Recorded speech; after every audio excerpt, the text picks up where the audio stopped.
Manuelzinho aboiador, poeta que canta e cria, pernambucano que mora em Serrinha da Bahia.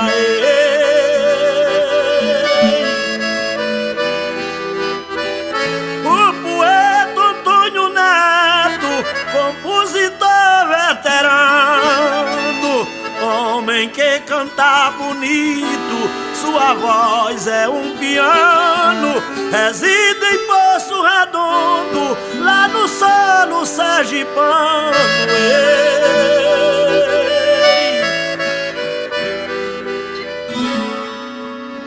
Compadre Pedro Coelho, fazendeiro em seu lugar, poeta e aboiador, que canta e sabe rimar, é filho de Acopiara, estado do Ceará.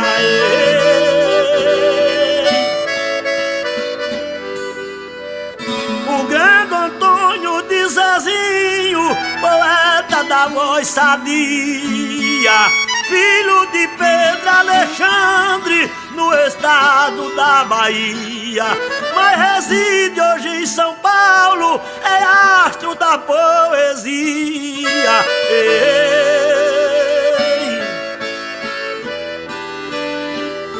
Em Sousa, na Paraíba, o poeta Zé Paulino. Em Jataúba, Maurílio, um poeta ainda menino. E Bilzinho aboiador, dois poetas nordestinos.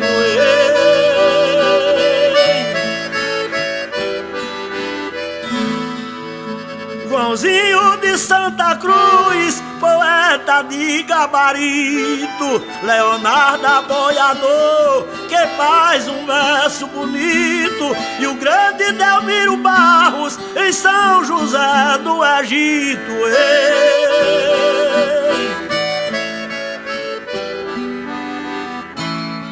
Em Recife, Pernambuco, tem Ronaldo Boiadeiro, poeta e aboiador do Nordeste brasileiro. Fernando de Petrolina, poeta e cancioneiro. Oi.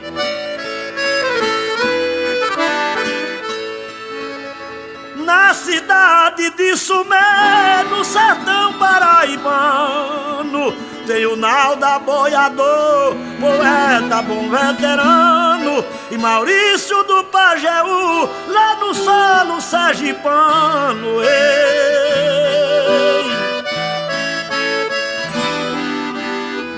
Zé Teotônio em São Paulo, poeta improvisador. Paulo Nunes e Zé de Almeida, poetas e compositor. Da cidade de Ferreiros, o galego aboiador.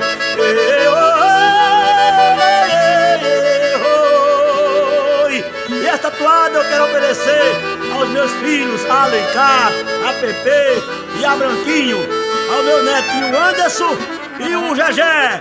Um abraço de seu vovô galego aboiador.